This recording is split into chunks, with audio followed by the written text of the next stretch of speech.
The Guild is Maximum Lawyers' community of legal entrepreneurs who are taking their businesses and lives to the next level. As a Guild member, you'll build relationships, be held accountable, and learn strategies specifically designed to get you unstuck and accelerate your plan for growth. Members are also granted exclusive access to masterminds hosted around the country. Our next event is coming up, and we're heading to Scottsdale, Arizona. There's something truly magical about the power of these in-person connections where real-time breakthroughs happen. Picture this. You're surrounded by like-minded law firm owners tackling your business and mindset challenges together. The energy is electric, the insights are transformative, and the results are game-changing. Investing in yourself is the best decision you'll ever make. The knowledge, strategies, and breakthroughs you'll gain are priceless assets that will supercharge your practice and propel you forward. Join the Guild and secure your ticket to Scottsdale at the best possible price by visiting maxlawevents.com. Run your law firm the right way. This is the Maximum Lawyer Podcast. Your hosts, Jim Hacking and Tyson Mutrux. Let's partner up and maximize your firm. Welcome to the show. Welcome back to the Maximum Lawyer Podcast. I'm Jim Hacking. And I'm Tyson Mutrux. What's up, Jimmy? Oh, I'm very excited about our guest today. He's one of our favorite lawyers that we know, one of our favorite law firm owners, and he has some big news about his practice. He's been on the show before. His name is Josh Rohrscheib. Josh, welcome to the show. Man, thank you. I'm pumped. I appreciate the really warm introduction. Yeah, I was also really excited about this one because, Josh, I'm genuinely, you're one of the nicest people I've ever met. So you're just a great human, and I'm so happy with what you're doing with your firm. So let's start with that. What is the big news? And then after you talk about the big news, then go back and tell us about your journey. Sure, man. Well, I started a new law firm January 1st, and I've still kind of counsel to the firm that I've been with for 7 years, but I've brought my team and I've started a new practice with people I love working with a goal to really grow and kind of see what we're capable of as a team. And we're hoping to make a big impact in our community in Central Illinois. But I'm so excited. Last week, I also hired one of my best friends. I hired a marketing director, and that's so it's a kind of an exciting week for me around the firm with her joining. And I'm excited to tell you guys kind of more about that decision and what we're trying to put together. Josh, a lot of our members in the Guild and in Maximum Lawyer in general struggle with hiring someone. And I find it interesting that you hired a marketing person right out of the box, especially given the fact that I think you do a really nice job on your marketing. So walk us through your mindset of what you were thinking and how you arrived there. Well, thank you. I guess there were a bunch of different kind of thoughts that all kind of came together. One of the great things about being in the Guild is your Saturday morning discussions. And I remember one was probably 5-6 months ago, and Jim was talking about plans for the next year and a goal to like 2x or 3x their production. I'm sorry, I don't remember the exact, but I thought, man, that's a bold, badass thing to say I'm going to do. And that got me started thinking. I then spent some time with one of my cousins who's like a brother to me, who I'm really proud of, who's had a lot of business success. And he just said, what would it take to 3x your business? And as a thought experiment, I had this talk with him till 2-3 in the morning. And I thought I need to double down on marketing. I need to be able to grow our team and need to be able to have better systems and focus more on the client journey. And I'm going to need some help. I'm going to need someone I trust to really execute. And we've worked with some agencies. I'm happy with our current marketing agency, but there's some things that a marketing agency can't do for you when it comes to building local relationships, executing lots of things for you in the day to day. And, I feel like for a, Central Illinois lawyer, I'm an above average marketer. But for a marketing professional, I'm nowhere, I can't do for myself what a really talented marketing director could do, And if I'm able to, apart from running the firm and working my cases, dedicate 5 to 10 hours to marketing functions, what if I had someone who could put 40 hours of time at it, who's going to be more skilled than I am? So I think a lot of folks who follow Max Law really enjoy marketing. It seems like there are people who are really into the systems and people who are really into the building out a marketing apparatus. I probably fall more in the marketing side of that ledger. But just being a realist, if I could have someone way better at this stuff than me help me out, I think it's going to be a really instrumental piece of driving the firm forward. So Josh, I know that this decision was not easy for you to do, right? Yeah. It seemed like you were in a very good spot, like you were happy with where you were, right? So will you tell people about sort of what your arrangement was, if you don't mind, like what the setup was before, and then what the genesis was for you to say, you know what, this is what I want to do. I want to start my firm. Sure. Well, I'm still of counsel to this firm, but I was a partner with a firm called Bowen Robinson and Ellis in Central Illinois with a bunch of lawyers who I love. I mean, people who are friends, and like it's like a family dynamic there. And they've been really good to me. They have a generous model, a supportive kind of culture. And my business has grown a lot because of all the support I had there. So I felt a ton of loyalty to them. But I think, after having Jim's, your conversation kind of working on me, these talks with my cousin, a few other things, I kind of felt like if I want to, you only get one shot at this and you have to invest in yourself. And it wasn't fair to expect the owners of that firm to shoulder the cost of doing everything I wanted to do. I needed to bet on myself. And that's what it kind of ultimately came down to. And I realized, I mentioned this to Jim in our mastermind, that I was letting my fondness and loyalty and friendship be a crutch. And I was using that oh, no, I don't need to leave, or I don't need the freedom to start something new because I'm happier. I like these guys. The truth is, I'd gotten really comfortable, and I was having, kind of relative success in this market, and I was comfortable. And I think I was using the fact that I just really care about the folks in my firm as sort of a mask for the fact that I was comfortable, and to kind of lie to myself about why I wasn't making a bolder action. And then, I talked to them about it. I had some tough conversations because I didn't want them to feel like I was disloyal. I care about how these folks feel about me. And I think, the two owners of this firm, and honestly, you two, have done more for my family and my career and my growth than any other lawyers on the planet. And I guess I just didn't want to burn that bridge. So I had some discussions about why I really wanted a chance to bet on myself, and is there a way to still kind of be involved and supportive of the lawyers in that firm and make it a win-win? And so I can have the freedom to do what I feel called to do, but I can also still be a friend and asset and supportive to the lawyers who I care so much about. And I was thrilled that they were, I don't think they, loved the idea, but I think we ultimately found that there's a way we could make this work. And I'm glad. I think I'd gotten to the point where I probably would have had to just, jump entirely. But I'm glad that at least for now, and I hope it endures, I can kind of hopefully have the best of both worlds and run my own firm, but still co-counsel some things with them and continue that friendship. Josh, I find it remarkable that you, as you said, were in a comfortable space. Things are going well. And that you still were thinking about, is this as good as it gets? Well, how else can I challenge myself? What in your background, where does that come from, do you think, this sort of, because you certainly, I wouldn't say you were not at ease. I think you were very much at ease. But what was it about you or your background that led you to keep questioning whether this is where you wanted to end up? I'm not really sure what the best way to answer that is, but I think a whole lot of it was related to becoming a father. And I know you guys will really understand how becoming a dad just changes you. And you think about what your impact here is going to be, how your kids are going to see you, and what you contributed. And then the model that you set for them, and the example of, I felt a lot more pressure. There's a pastor at a church that I used to attend before I moved. And he had a great line. He said, men are like old trucks. We run a little better when we're pulling a heavy load. And I love that. And I feel like when I became a dad, I got a lot more motivated. And there's some other things I want to do that, as a personal injury lawyer, I practice in an area with some stigma. And I really want to build a firm that is community minded and gives back a lot to the community. I also didn't feel like I should, if I was part of a firm, I should be telling other people that I want to give their money away too. It's a little different, if you want to give your own money away. But I kind of want to set an example for my kids of being philanthropic and community minded and helping lift people up. And I think all those things kind of came together. So tell us, we are now 2 months and 1 day in. How are you feeling?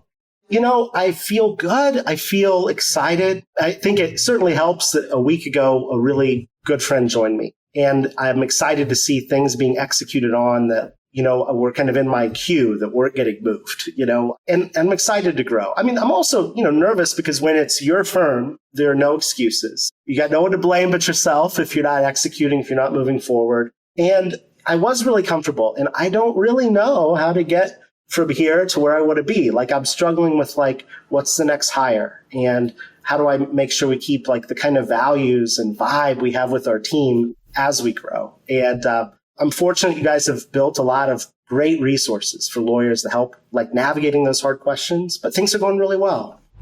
The Zapathon is back. If you're new around here, the Zapathon is the OG automation workshop. At this next exclusive Guild event, we're partnering up with Maximum Lawyer's good friend, Kelsey Bratcher, to bring you a day-and-a-half automation workshop. The idea of automation is simple, right? Identify a repeatable pattern of tasks and then use technology so that business process can happen without you. But setting up that technology can be daunting, time-consuming, and even have a steep learning curve. Join us in person and you'll create automations on site that will start working for you before you even leave Austin. Join the Guild today and grab your ticket at maxlawevents.com.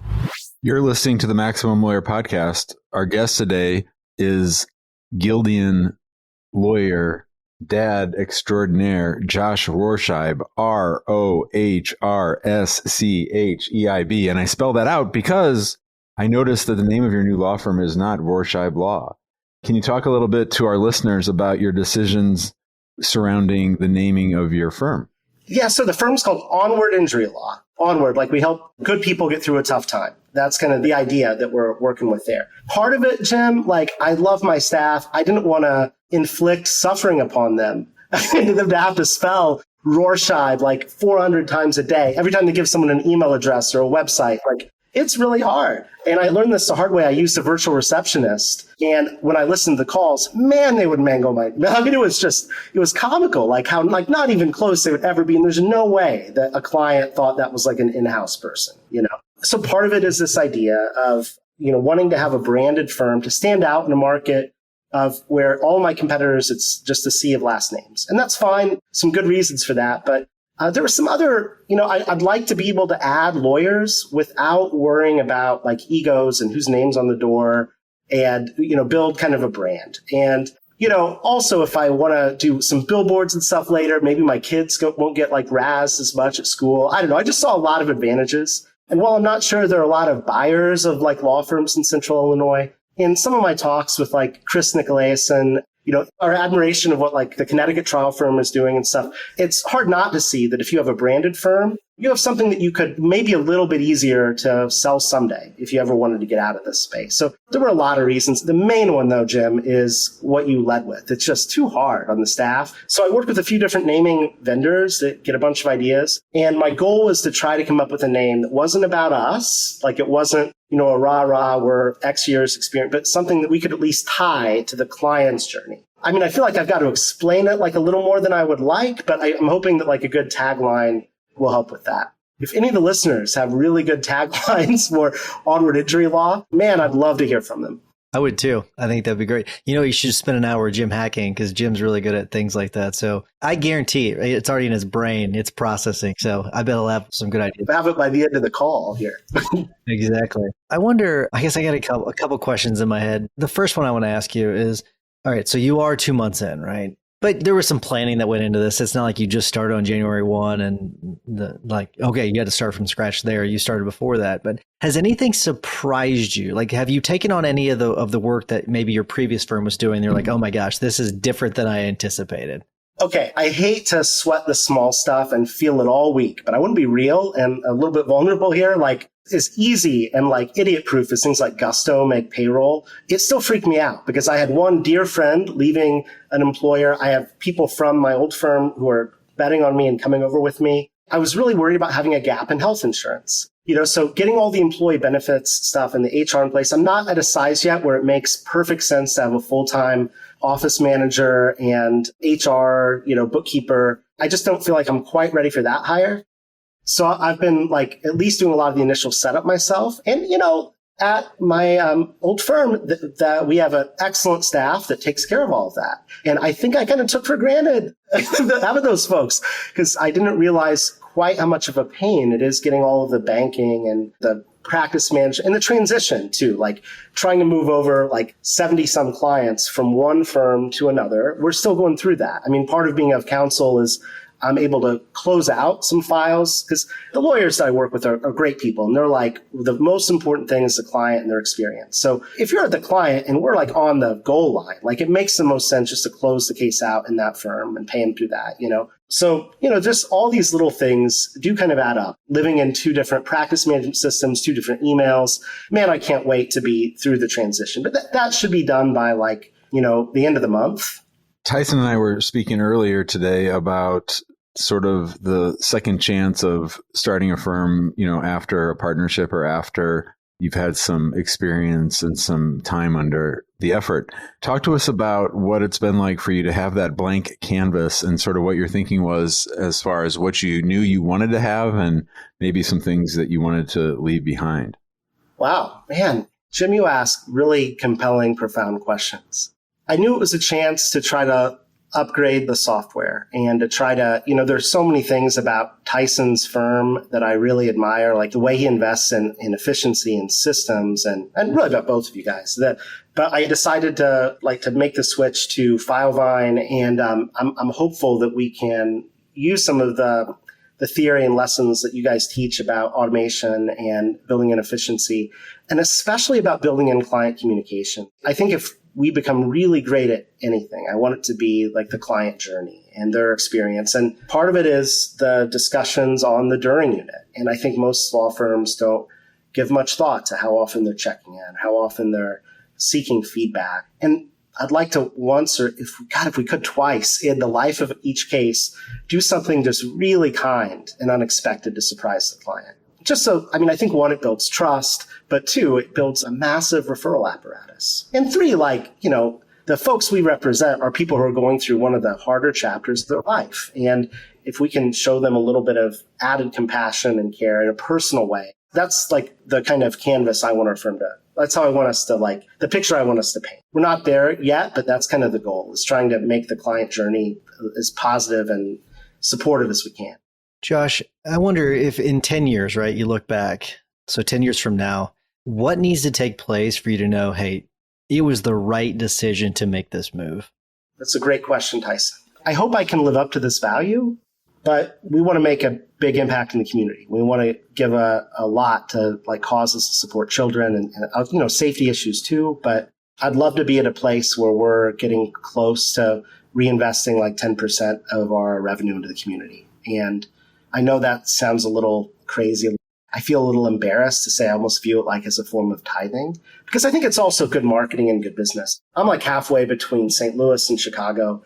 And with Zoom Court coming in, it's only a matter of time until more firms in each place are coming into the market where I am. So I want to be building kind of brand affinity and doing things to make people really care. But I have this silly daydream. I have this little vision of, this may be less altruistic than I just painted it, but imagine you're at counsel table during jury selection, and, during voir dire, the defense lawyer is talking to the panel, and multiple people say, yeah, I've heard of them. They gave my kid a bike. They gave him a bike helmet. They bought backpacks for my grandkids. How screwed would that defense lawyer be? I just think that would be the most beautiful place to be in 10 years from now. So I don't know. I think the real answer is I want us to really give back in a way we can be proud of and feel like we made a difference. I've heard of some long plays before, but that is a really long play. I love it. I love it because I know that's not the only reason you're doing it. Josh, I'm struck in listening to you as to how lucky the 3 of us are, and how lucky we are that we have this ability to sort of build the life that we want. And there's so many people in the world who don't have that opportunity. And I know that whenever I talk to you, I always feel like you are a pretty grateful person. Can you talk about the power of gratitude? Well, you guys teach a lot about mindset, and the fact that one of the other kind of Guildians was, I was just listening to your episode very recently about making the choice to kind of focus on the good and to think about the people who move you and lift you up, and to really try to tell them how much I mean to you and how grateful you feel to them. I think it's just, I'm in Bloomington, Illinois right now. And there's one of the best writers of maybe the generation ahead of me was a fellow named David Foster Wallace, who lived here. And he gave just this incredibly powerful commencement address called This is Water, all about this topic, that we can't always control what happens to us, but we can control how we decide to process that and how we decide to live with it and let it work on us. And how, even if it's sometimes you got to tell yourself like little stories to to make your day-to-day experience a little happier and a little more positive. But I mean, I'd encourage any of your listeners to check out that commencement speech. This is water. It's really powerful. I love it. All right, Josh. So we are getting up against the time, so I am going to wrap things up. As always, I love talking to you. You're just such a great person. If you've got a case in Central Illinois, send it Josh's way. He is just such a great human being. Trust me, your clients, your referrals will be extremely happy with the results because he does great work too. Not only is he a great human being, but he does amazing work. So very good stuff. Josh, thank you so much. We are going to wrap things up. Before I do, I want to remind everyone to join us in the Facebook group. There's a free Facebook group, over 6,000 law firm owners, and they're sharing their secrets every single day. So join us there. If you want a higher level conversation with people like Josh, join us in the Guild. Go to maxlawguild.com, and just amazing things being done inside the Guild. Trust me. And while you're listening to the rest of this episode, if you don't mind giving us a 5-star review, we would really appreciate it. It helps us spread the love with other law firm owners that really need the help. Jimmy, what's your hack of the week? My hack of the week is this. If you work out at a gym, keep an eye on the people that are working hard and give them a thumbs up or a wink, or let them know that you see that they're working hard. When I first started going back to the gym and I first started trying to lose weight, it made a huge impact on me when a couple different people who go every day just told me they were watching, or that one guy said I inspired him. And I've started to do that to other people that I spot at the gym who are working hard. And I think it's a nice virtuous circle. And you don't know how much of an impact it makes on people, especially people like me who didn't feel completely comfortable at the gym. There's one lady that does the rowing machine behind me after, and I've given her a few thumbs up, and it's a good boost for everybody. Yeah. Okay. So I don't know about you. Like, I like giving people a high five or a fist bump. I just like giving it to, because when you get a fist bump or a high five, how good do you feel? Like, you feel so good. Even if you have the earbuds in, right? Give them that fist bump, man. Like, say, yeah, just give them the look. I like that, Jim. That's great. I know I feel good whenever I get it. So, all right, Josh, you are next. You know this. You know the routine. What is your tip or hack of the week? Well, I have two. One, you guys are from the future on tech. Like, the Zapathon will be awesome. I hope people will take advantage of that. One thing I use a lot is Text Expander, which is so easy to use, and it saves me so much time. And it's so gratifying because they send you these emails telling you how much time you saved with it. But I didn't know how to use it right out of the box. So I found a really affordable course called Text Expander for Lawyers. And it was like, I think it was like under $100. It wasn't much at all, but it gave me the confidence, if you like, I knew how to learn how to use it. And it's a bunch of little modules, and it was great. I can't remember the name of the teacher. I saw he's speaking at Tech Show in Chicago, but it really helped me. Then the second thing is a conference that I attended last year for the first time, kind of at the urging of a lawyer I really, really respect. And it's the Lanier Trial Academy. And, Mark Lanier is arguably like the greatest living lawyer. I mean, he's had unbelievable success. And it is this 3-day tour de force where he takes you inside his best thinking on communication theory, persuasion, storytelling, how to use exhibits. So it's a masterclass in the art of lawyering. And I found it enormously inspiring because it gave me this sense of like what's possible. And I feel like I only digested like 5% of it. So I'm going back. It's in Houston in the summer. But I found it motivating enough that it started like a weight loss journey for me. One of the things he talked about in the persuasion deck was how being overweight can make you lose a little credibility. And I think I just had to hear it from like the world's greatest lawyer to realize that I needed to make some changes, or risk not serving my clients as well. Like, that kind of shook me a little bit. So I started walking, and I lost like 45 pounds. And I would not have, I don't think, if I would have gone to the Lanier Trial Academy. It's not a weight loss seminar. It was just like one slide, but it hit me, man. So I think if other people go, there will be other things that will hit them and change their lives. And if you go to it was one of the best conferences I've ever attended. The best I've ever attended was Max LawCon 2019, which blew the blinders off of me and changed how I thought. But the Lanier Trial Academy is awesome, and I'd highly recommend it. You and David Terry both highly recommend that. I've never made my way out there, but I need to. I've heard really good things. So, and checks in the mail about Max LawCon. So we'll send you a check for the promotion. So for mine is way more lower level, simple, but it solved a massive problem in our office. I don't know about you all, but we had to send certified letters, and it's a real pain in the ass to send certified letters. But we stumbled upon something called Switch, and there's no monthly membership. You pay per certified letter. I believe it's the same cost as sending a certified letter if you go to the post office. All you do, you upload the PDF and you send it out. And it's like whatever it costs to send certified mail. No one's leaving the office. We used to do it through Casemail, but Casemail got really clunky. It's like casemail.us, but it got really clunky. And so we've been sort of struggling with using Casemail, and we found Switch. Switch it's really easy. It's called switchmail.com. I've got it in front of me, switchmail.com. Really, really good. Definitely recommend it. So you switched to Switch? We switched to Switch. Make the switch to Switch. All right, Josh, thank you so much. Really appreciate you coming on and sharing your story. And good luck, man. You've got this. You're going to crush it. I can't wait to see what you're going to do. Thank you, gentlemen. I appreciate you both so much. Bye, guys. Thanks for listening to the Maximum Lawyer Podcast. To stay in contact with your hosts and to access more content, go to MaximumLawyer.com. Have a great week and catch you next time.